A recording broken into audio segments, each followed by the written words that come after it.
So there's a lot of stuff going on in the world. There's a lot of hate, a lot of fear, a lot of violence, a lot of headlines, a lot of distraction. And so that's the context for where I'm coming from with what I've written down here. Thank you for listening. Do not be addicted to distractions. Understand that politics and hobbies should all come after God. God and Christ within us expels hate from our heart. A life lived in an opposite way, one might argue that their life is just fine the way that it is, being comfortable and unknowing and ignorant. But it is not a proper state of being. The inaction and state of a person too comfortable, too catered, too misinformed, too anxious. This is not normal states of being. This should be equal to race hate, because these aren't opinions that are cultivated. These are diseases. And we must insist on spiritual education, spiritual greatness for all of these people, for every person on earth. So our identities aren't tethered to violence or to headlines or to politics, but tethered to the Lord, to the light. And don't be afraid of these powers at play. They feed off of your fear. They feed off of your hate and anger. To rise up is to not react or to be attached to wanted circumstance. To rise up is to be so intertwined with Spirit that peace and love transmitted from your heart, it naturally dissolves negative. The works at play, they feed off of your states of being. And it is our responsibility to be beacons of light. We are the light of the world. Jesus tells us this in Matthew chapter 5, verse 14. We can't do it all at once, but each individual to heed the call to be a beacon of light, to cultivate love within themselves. It's hard to imagine the world this way, but this is our destination. And this doesn't come from nowhere. I've been looking for God, studying spirit and science my whole life. And so this summer especially has been a summer of leadership and adversity and powerful conversation. So as the leaves fall and as the seasons change, we should reflect on how we change. A tree is not a tree just because of its leaves. They're beautiful and interesting to observe. But as the leaves fall, it is still a tree. The leaves that we have are our opinions, our traditions, our religions, our personalities, etc. What happens when you go into the winter of your life? All of those things fall away, leaving no identity. And if you don't agree, what do you have beyond your brain labeling, beyond that labeling machine that your brain is? The vehicle that is your body is not your identity. This body holds our spirit. It houses our consciousness.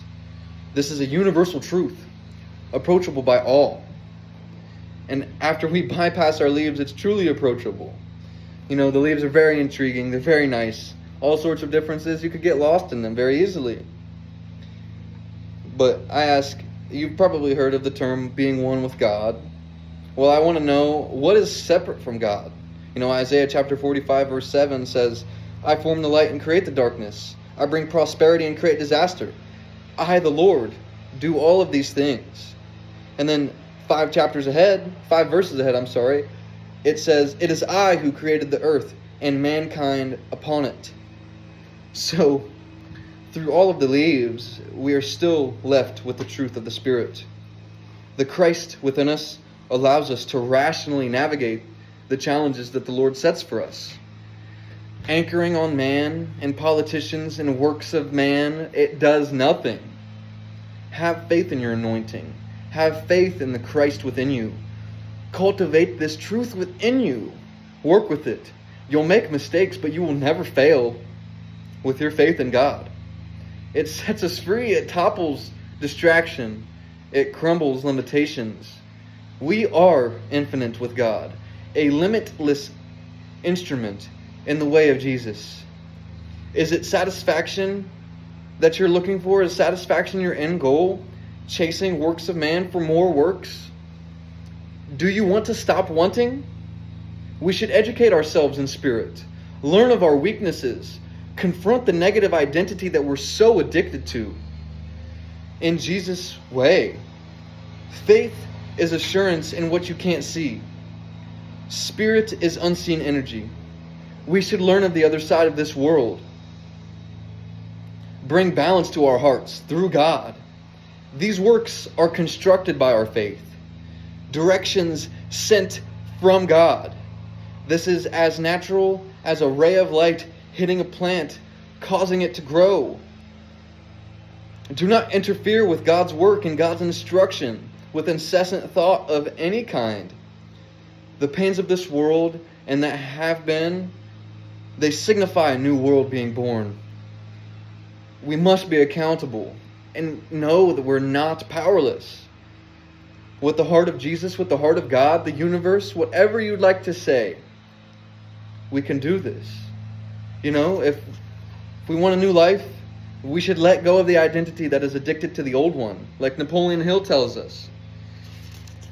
You know, in the Bible it tells us over and over again, you know, Colossians chapter 1 verse 26, Christ in you. John chapter 10 verse 34, you are God's. Jesus tells us this. Matthew chapter 15 verse 6, you have made the commandment of God no effect by your tradition. In Psalms 82 verse 6, I have said you are God's. And the word Christ translates from the word Christos, which means anointed or smeared in oil. Think of the word chrism and how that correlates to our biology. In the first letter of John, chapter 2, verse 27, the anointing that you've received abides in you. The Christ that you've received abides in you. In the first letter of Corinthians, chapter 3, verse 16, you yourselves are God's temple. In the first letter of John, chapter 1, verse 5, God is light. And in John chapter 14, verse 20, at that day you shall know I am in the Father, you in me, and I in you. In John chapter 14, verse 12, anyone who has faith in me will do what I have been doing. And then in John chapter 16, verse 23, my Father will give you whatever you ask in my name. And name translates from onama, meaning way or reputation. Whatever you ask in my way. So at that day you shall ask in my name. Not saying that I will ask the Father on your behalf. No, because the Father himself loves you. Because you have loved me and have believed that I come from God. Remember, onama translates. And so what's the way that he asked the Father? You know, Matthew chapter 6, verse 33, seek first the kingdom of heaven. Luke chapter 17, verse 20, the kingdom of heaven is within you and me. Matthew chapter 6, verse 25, take no thought. And in John chapter 3, verse 3, be born again. Be not conformed by the ways of this world, but be transformed by the renewing of your mind. And Jesus says in Luke chapter 11, verse 52, you take away the key of knowledge because you don't enter within. And in Numbers chapter 14, verse 8, and if the Lord was pleased with us, he will take us to a land of milk and honey. And then in Mark chapter 13, verse 37, Jesus says, what I say to you, I say to all, watch. Jesus is not telling us to watch him. He's saying to watch us, to cultivate that vineyard within our bodies, which is God's temple. You know, there's so much distraction and there's so much to take us away from these truths of the Spirit, which is our identity is light and limitless, and that we are a limitless instrument of God, here to be a beacon of truth and light, not to be deceived and distracted by a headline or opinion or dis-ease. This world is stacked against us in so many different ways. I know I've been talking for a while, but especially young people, we have to take the charge now to leave a world behind for our kids tenfold better than it is right now. You know, there's deep, devious deception on every corner and in the very device that you're watching this on. So we should be much more careful on what we let into our minds and let into our bodies, into ourselves.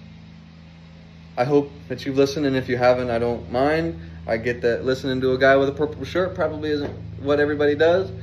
But, you know, as we live this life of scrolling and, endless satisfaction, maybe we should understand that that is the exact problem. That we are not wired for endless satisfaction, for endless slot machine mechanics. Salvation is a one-stop shop. Once you achieve salvation, you don't need to need. You don't want to want. You don't desire. Can you imagine a world like this, where all humanity is in this way, it's beautiful.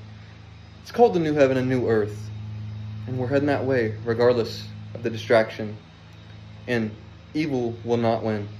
I know this to be true. Thank you guys for watching and listening. I love you. I'll see you soon.